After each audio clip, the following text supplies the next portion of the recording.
Welcome to our No-Valo Round Table. In this episode, we will be talking about emotional intelligence.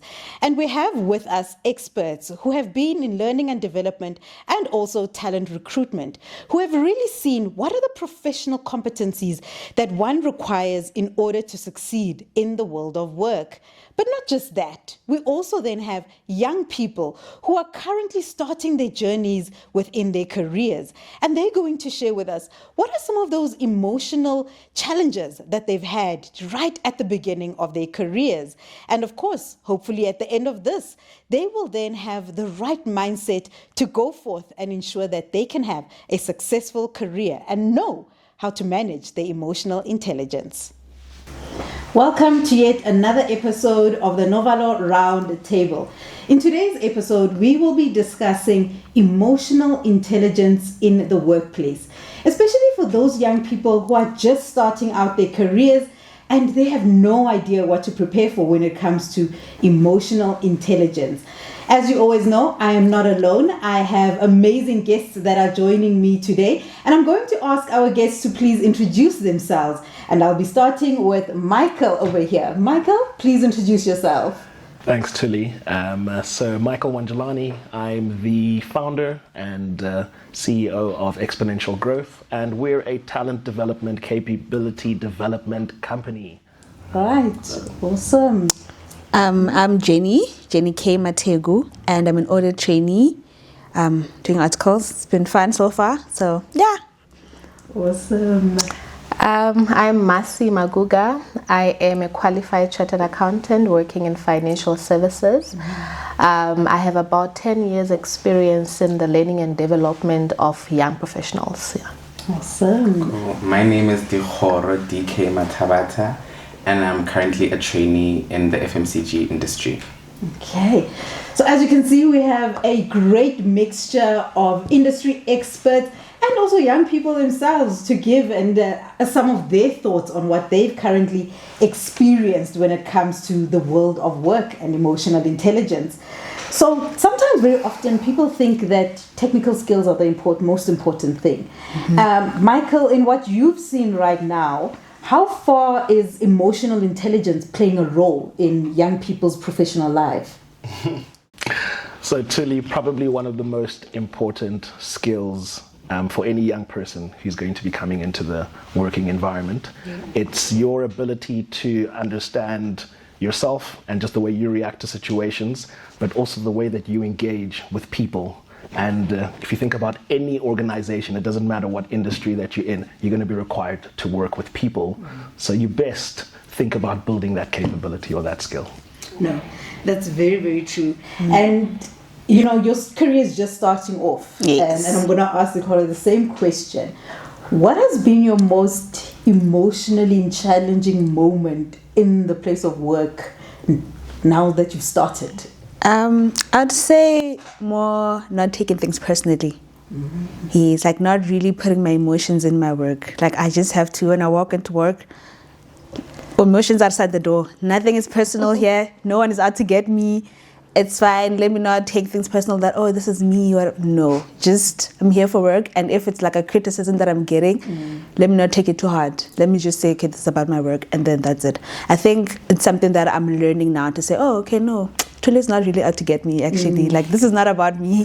Like, it's okay. Like, I think that's where I'm learning that. Like, I'm slowly getting there, learning it. Sometimes I kind of take things personal. I'm like, oh, I shouldn't have. And then sometimes I'm like, oh, no, hey, it's not personal. Yeah, I get it. So, yeah. I think the same thing would be true for me.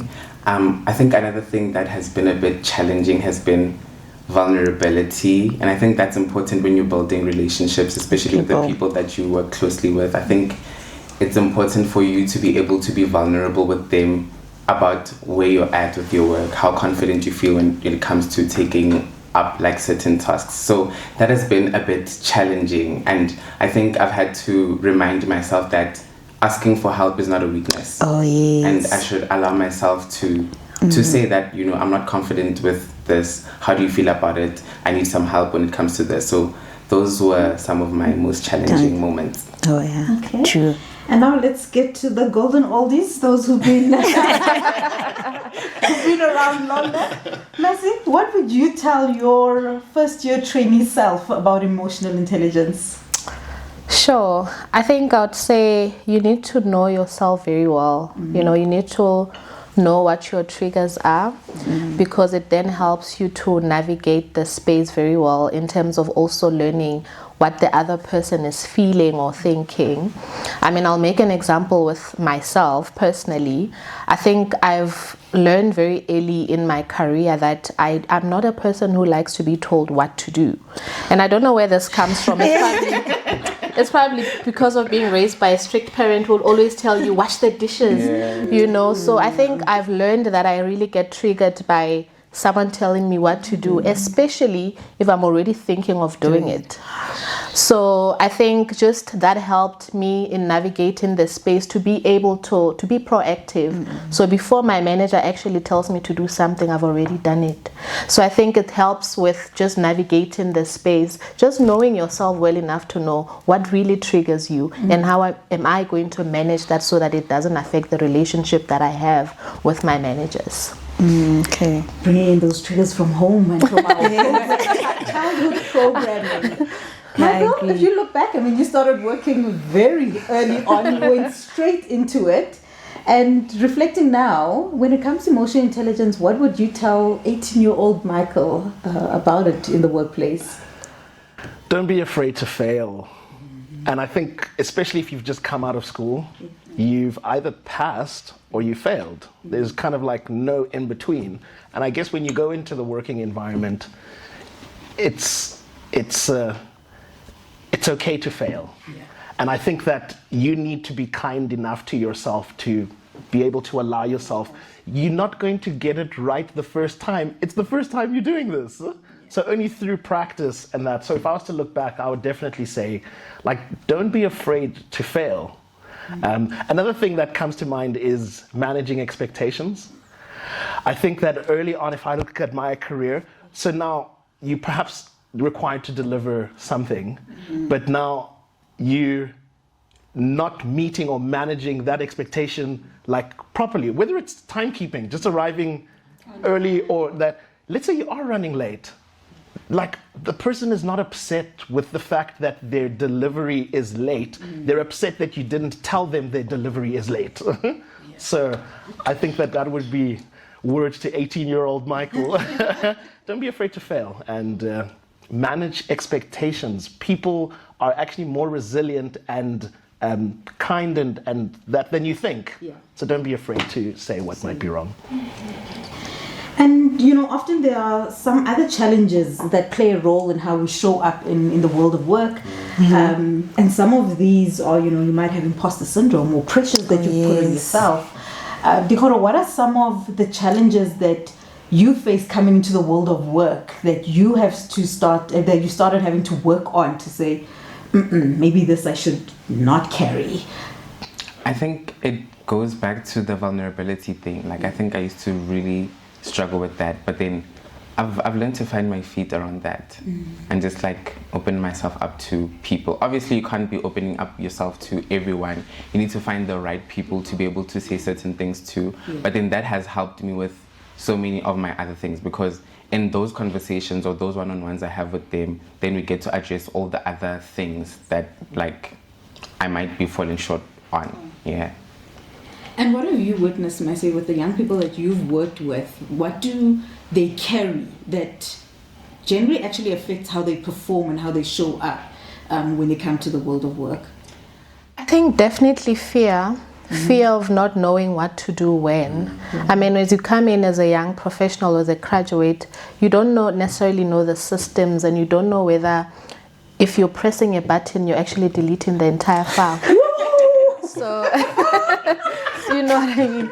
So I think what helps is learning from the people that you're in the same team with, you know, understanding that no one started as a manager, you know, everyone started somewhere. So just understanding, I mean, I always advocate for coffee chats, have different coffee chats with different people to understand their journeys so that you understand where your one fits in the entire journey. So I think definitely fear of the unknown, because you don't know what you don't know unless you're asking the people around you, and then you become more comfortable in doing the job that you are there to do, because then you have asked people and you're now comfortable in doing the job. That is so true, actually. Like, because we used to talk about just not knowing what you're doing. I also like struggled with, am I doing it right? Like, you've told me that, okay, this is how you do it, but just trusting myself to say, okay, I am doing it right. I think also just having the trust to say, no, you know what you're doing. It's just that you're not sure if it's the right thing or not, but just finding that balance to say, okay, this is how I've been taught to do it, and I'm doing it right, and I'm trusting myself that I'm doing it right. And if you happen to have not done it right, it's also okay. You just need to communicate, it's okay, this is not how I did this, how I did it, and it's showing that it's not the correct way. Can you please show me the correct way? And it's also okay to not get it right, but just trust yourself first to say, I trust what I'm doing, and what I'm doing is right. You figure out when you get there that, oh, actually it's not right, let's change and do it a different way. Yeah, I think some of the best things that young people can do, the sooner you start working and the sooner you can get yourself a mentor, the better for you. Because then you don't have to fall and have the same challenges and struggles that they have, because they can very quickly tell you that, yes, your manager is gonna at times, because they're upset because there's a deadline, don't take it personally, get past it, because they will get past tomorrow. They'll be like, oh, hey, what's up? And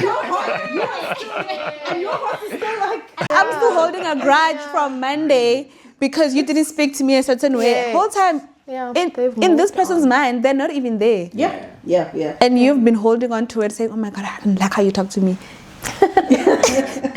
And on that, Michael, what are some of the strategies that you think young people can implement for themselves as they navigate to get a better self-awareness? Because Matt did say the best thing you could do is have that self-awareness early on. Yes. And of course, the better you have that self-awareness, then, that EQ is also better managed as well.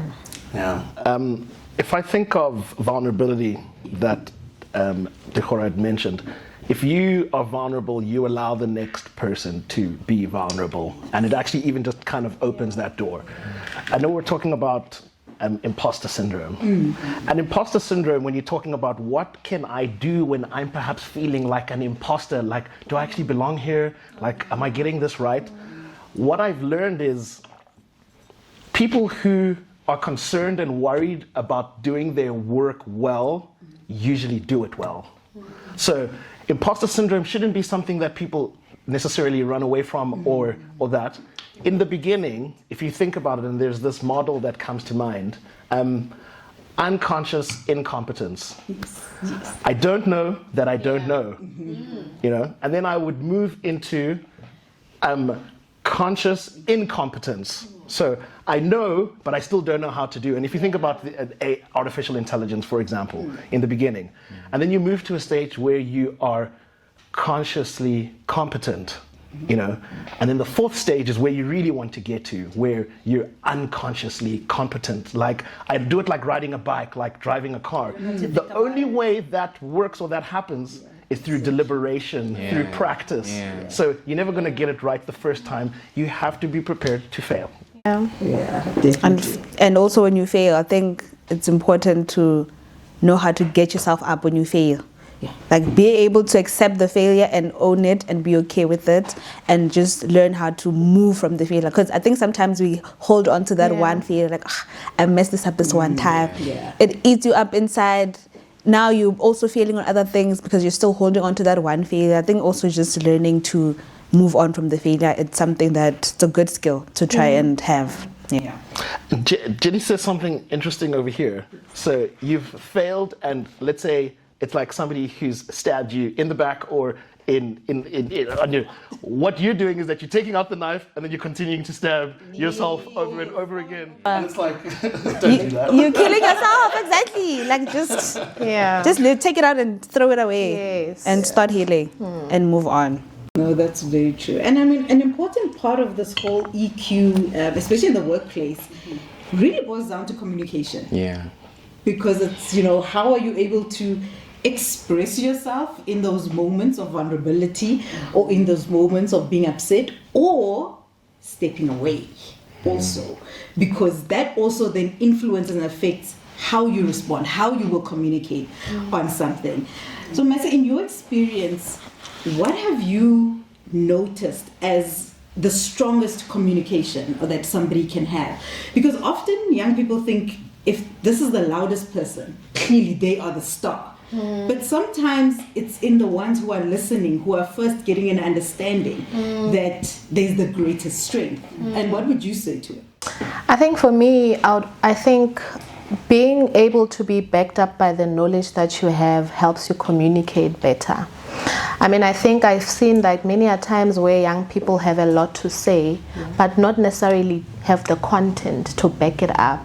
Because I think if you are going to upskill yourself with the content and the work, then you're able to communicate better, you know, with context and with in a structured manner. So I think for me, there's so many resources that are available, especially to young people in this day and age, where you can always go back and look at what is being put on the table. And if you actually take the time to go through it and upskill yourself, then you're able to communicate better. I always feel like you communicate better when you know what you're talking about.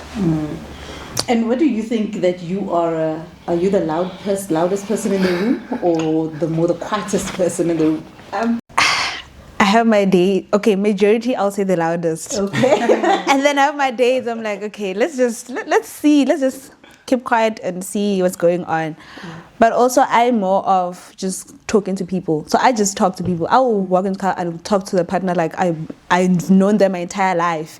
Whole time the entire team is scared of this person. But I'm there asking, oh, who made your lunch? Oh, okay. Do you like, oh, whatever. I'm literally getting in, I'm asking questions, and then later on it will hit me, oh, actually, that's the partner. What? But then also at the same time, I'm like, if I didn't communicate some things, I wouldn't know them, or I wouldn't know how he wants his work to be done, or how things work. And I think just communicating also just lessens the tense mood. Then even if I make a mistake, I'm able to come to you and say, Tuli, I made a mistake like this. Can you?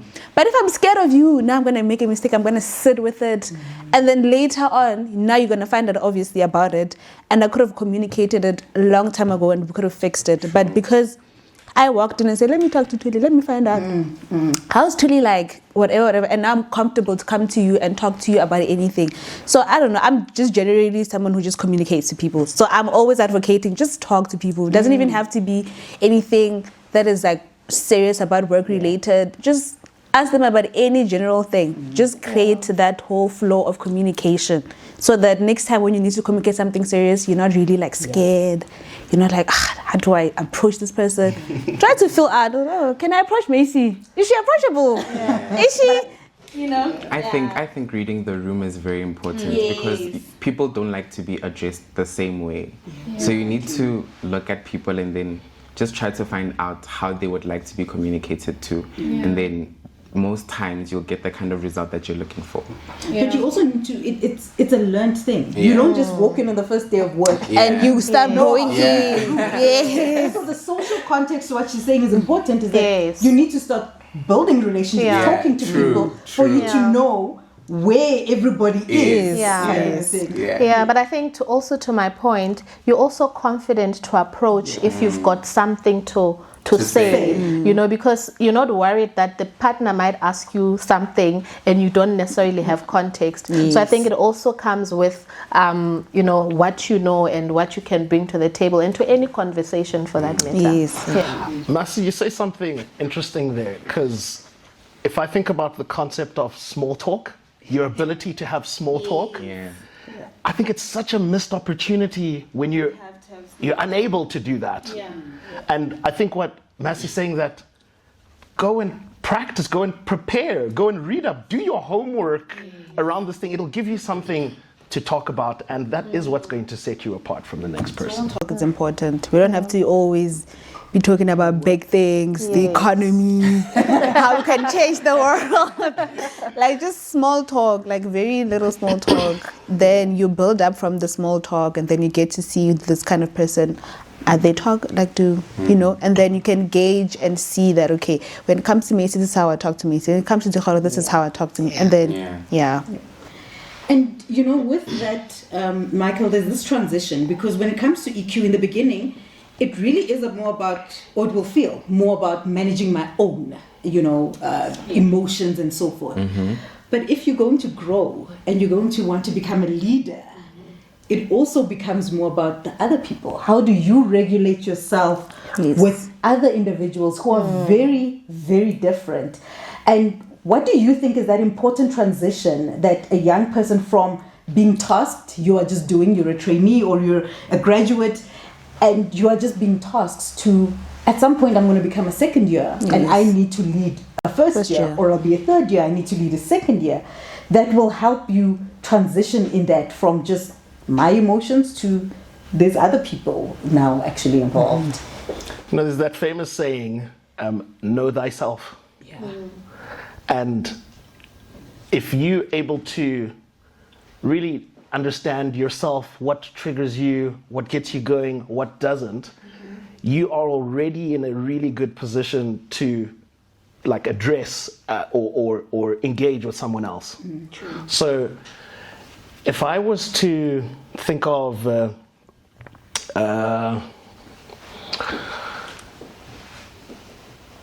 where's my train of thought going here? If I was to think of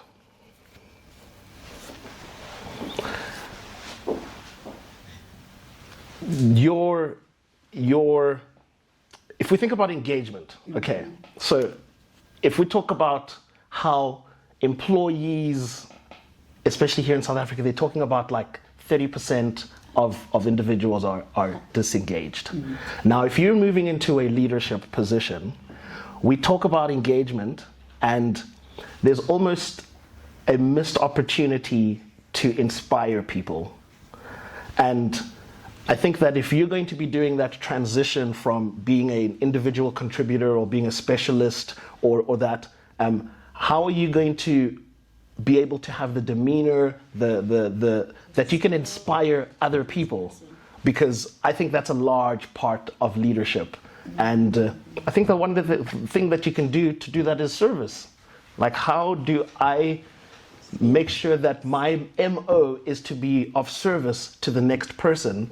I can tell you now, people will respect and admire that. I didn't need a moment to...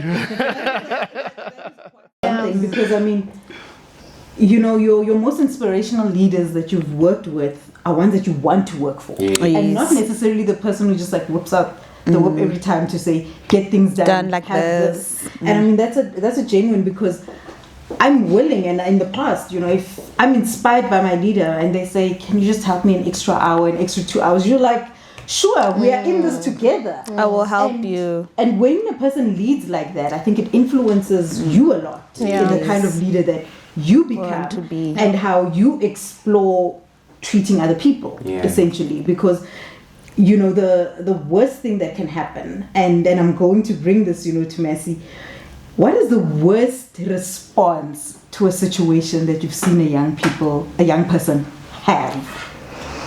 Sure. You must have seen a lot in learning and development. Yeah. I think, I'm going to make the easiest one, and maybe the very basic one, but crying.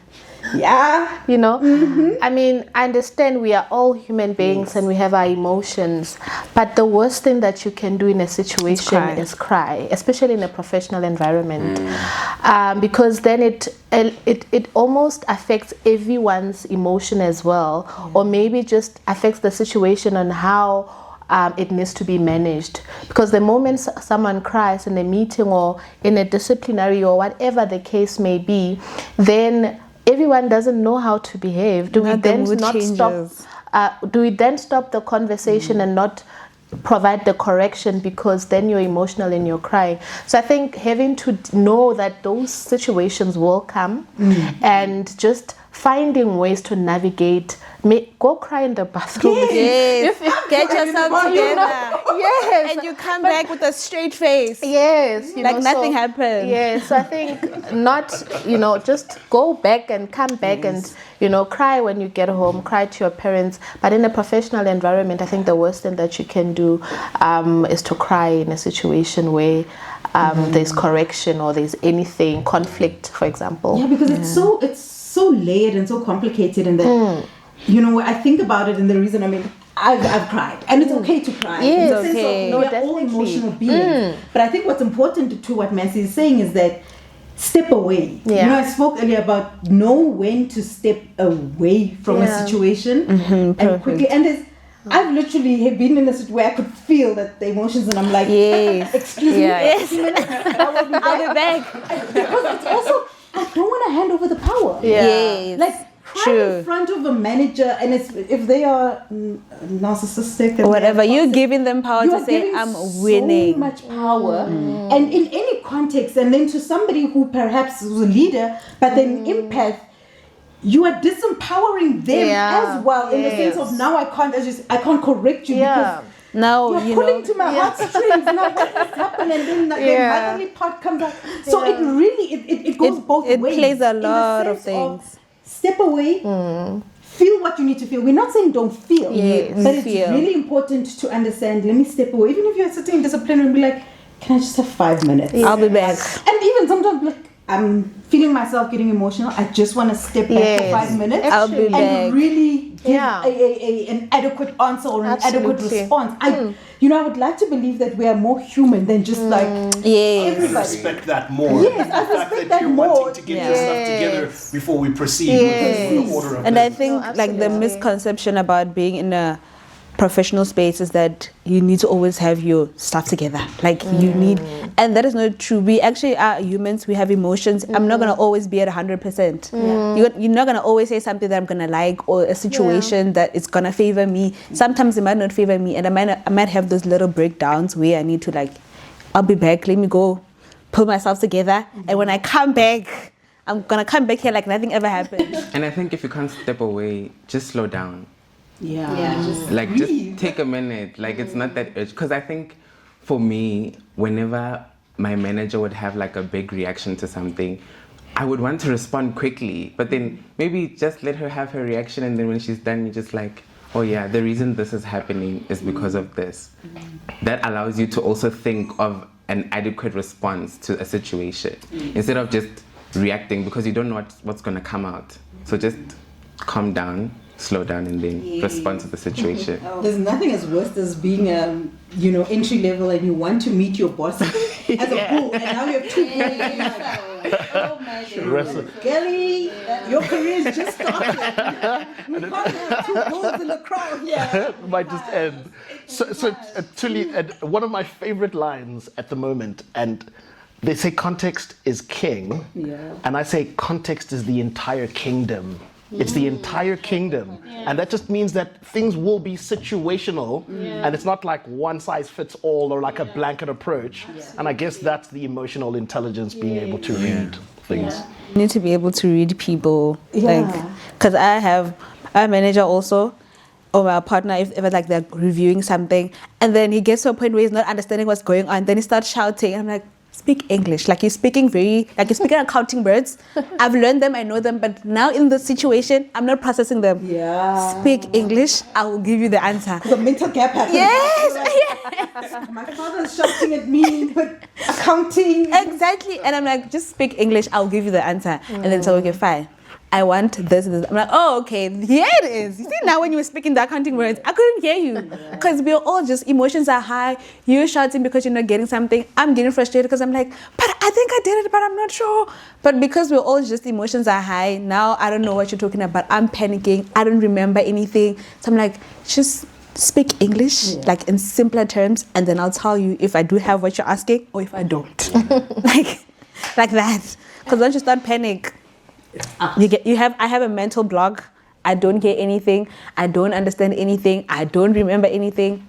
Just calm down for me. Then and in that, because we spoke about this very emotional response of crying. Then there's the other extreme, which when the shouting happens or increased voice, and now you also want to. What's the worst thing a young person can do in a situation outside of crying? The other inverse of they're being shouted at, or voices are being raised, or their work is being critiqued. What's the worst thing that a young person can do in such a situation, Michael? I think it's to react is the worst thing to do. And I think there's a difference between reacting and responding. Yes. And to respond, you need to think. Yeah. You need to apply yourself. It happens. So I've always said, no one can make you feel a specific way without you giving them the permission to. No one can make you feel that way. You're the one who. So that means that I cannot control what people say. I can't control anything, but I can control how I'm going to react to that. That's for me to control. And if I can control that, and I'm going to now lose the opportunity to do that, that's the worst thing you can do as a young person. Yeah. And I think it's so dangerous in this, and I don't know what your views on the past, 2 year, 3 year, the 2K generation since they've come into, there's been many conversations since they've come to all the work, and there's a lot that's admirable about them, but at the same time, there's also things that they really can learn. Yeah. That, yes, they're a generation that wants to speak up for themselves, that's quite vocal. Where would you tell them to pause or learn from before, or Yeah, I think just to add on to before to what Michael was saying, I think for me the worst thing that one can do is also to pull back from work, because sometimes when you are in your emotions, you don't deliver anymore, because I've tried this and it's not appreciated, therefore I'm not gonna do it anymore. I'll make an example in an environment like audit, for example, where we know there's very strict deadlines. Some young generation, Gen Zs, tend to not want to work overtime, for example, which is a culture in that environment. Yeah. So I think learning the environment, learning the culture is helpful, because you know that sometimes when it's really crunch time, you can't just switch off your laptop at 4 p.m. and then say you're going home and you're not going to work anymore. So I think it's very important to learn the culture and to understand that you need to fit into that culture for you to be able to progress and to grow in your career. Because leaders also speak amongst themselves. They will speak about you and say that one, when it hits 4, he tells you that he can't work beyond 4 because it's overtime. How am I and going they to trust don't. them as a manager one day? Yes. Because as managers, we don't get paid overtime. Yes. There is no overtime. Yes. So I think it's extremely important to learn your environment and to know how to participate in that environment before you can even just put your own personal things. Just try to, because it helps with your growth as well. And I think that's so important, because it's not to say, because this is where I know the pushback will come, it's not to say you're not allowed to have boundaries. Yes. You can have boundaries. And there's some people who are studying, but this is where the communication comes in important. Because sometimes deadlines come like this or so forth, and at other times things are planned and we know, but there might be something right now, and it's for you to communicate. If you're a young person who is just started work and you have a child, but that's where the social conversations need to happen, where your manager will understand that this is what I'm dealing with. I have 5 people, I have one who's studying, I have this, and I will lean on perhaps to those that are done studying, and to be saying, guys, I know, but can we just, because we know that whoever has got a class at 6 o'clock, so it's navigating that as well as a leader in terms of knowing your people and knowing where they are as well in their career. That is so true, actually. There's a very thin line between when to know when to address certain things and when to just I need to just follow suit here. I don't need to address this. Let me just follow suit and do what needs to get done. I think there's a very thin line. I think maybe we tend to want to address everything. Like I sometimes get to a lot of energy. So I think maybe that's something we might need to learn, because we tend to want to address everything like no, we need to talk about this. So Tuli, you spoke about if you're looking for an opportunity, I feel that it's locked up in giving, as a basic principle. And if you're talking about overtime and willingness or unwillingness, to do that, there's something that I learned early. You get paid your salary to do your job. If you want to get promotion, you've got to do more than your job. So. Because that's the only way I'll know if I can trust you with more. Is you need to show up at the next level, essentially. That's true. All right, Dikoro, we're going to wrap up, and I want to know from you, what is the one thing that, I mean, as I said, you're starting. Yeah. So if you were to tell, firstly, your 40-year-old self and write a letter to your 40-year-old self when it comes to starting in the workplace and being overwhelmed, what is it that you would say? I would say right now I am feeling a lot, but the lot that I'm feeling I know is situational. It's not going to be like this forever. And me being able to be in this position in the first place says a lot about the kind of person that I am and where I could go.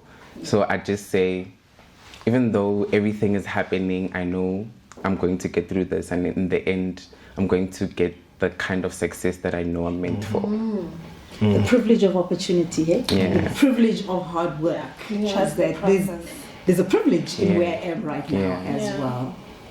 Mercy, looking back, 23-year-old you, what would you say to 23-year-old you now, having had the career that you've had, to say, when it comes to the workplace, do's and don'ts, this is the one thing I want you to remember? I think I'd say to remember to stay humble, because organizations still appreciate humility and kindness. I mean, I think I'll make an example in my career alone or in my profession.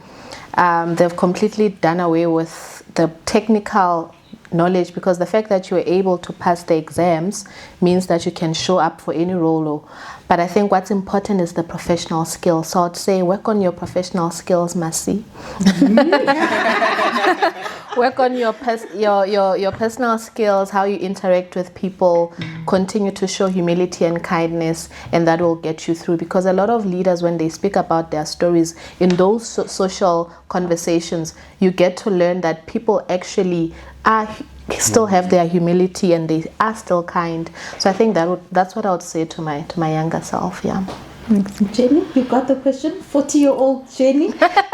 Trust the process. Just trust the process and just learn as much as you can. Like, take in everything, and then after you've taken everything, then you can just pick out what works for you and what aligns with you, and then the rest you can just leave it. But just absorb as much as you possibly can. Definitely, that is so important. Yeah. Can't Just- say it more. Yeah. That's literally what. And Michael, 18-year-old, because you started working very early in life. 18-year-old self? I would say for 6 billion years, the seasons have been spring, summer, autumn, winter. Change. Are going to experience winters, and they are going to be seasonal for the rest of your life. Yeah. And if you understand that, you'll probably even be kinder to yourself when things go wrong or when things don't work out, because they will come a time when things don't work out, and that's when things like resilience Come and how in. your ability to And bounce it's back okay. would be some of the advice. That's so important. That's a great one. Because we really learn more from the hardships, from failures, than what we learn from the successful Success. moments that we have. And I just want to thank you guys for making the time to come have this conversation with us. And I hope that there's a young person out there who's watching this episode today and who will really take from the nuggets that they've learned. Whether you're currently struggling, and if you've had your cry moment, that's okay. Let's navigate to not have it. And if you've perhaps reacted and you've shut the door and walked out the office, let's work around that and go back to that manager and apologize. Because the worst thing that you can do for your career as well is to burn bridges. And when it comes to building a strong EQ, it's for you to understand that the world is actually smaller than you think. The industry that you are in is smaller than you think. Massey spoke about managers and so forth. They speak to each other, not just in the context of the company, but in the context of industry as well. And for you to have a long and fruitful journey and career, you would have to navigate that in a very, very great way. I thank you all for your time, and I really, really hope that we'll engage in this. If you have more to add, put in the comments there, ask a question, and we'll make sure to answer that. If you are struggling with a particular situation at the moment, nothing is impossible. Everything can be solved. And we hope to see you in our next episode of the No-Valo Round Table. Thank you. Thank you for having stayed with us throughout this episode. What an insightful conversation that we've just had. From realizing that maybe crying is not the best thing to do in front of your manager, but also it's okay to feel. It's okay for you to ask for 5 minutes just so that you can come back towards yourself. But also in this conversation, the importance of knowing yourself, of your own self-awareness, the importance of moving from a point where you are unconsciously incompetent to the point where you can become unconsciously competent when it comes to your emotional intelligence in the world of work. If you've enjoyed this episode with us, gained something from it, please remember to like this episode, to subscribe to the No-Valo channel, but also for you to ensure that you share this with others who can benefit from it. See you at the next episode.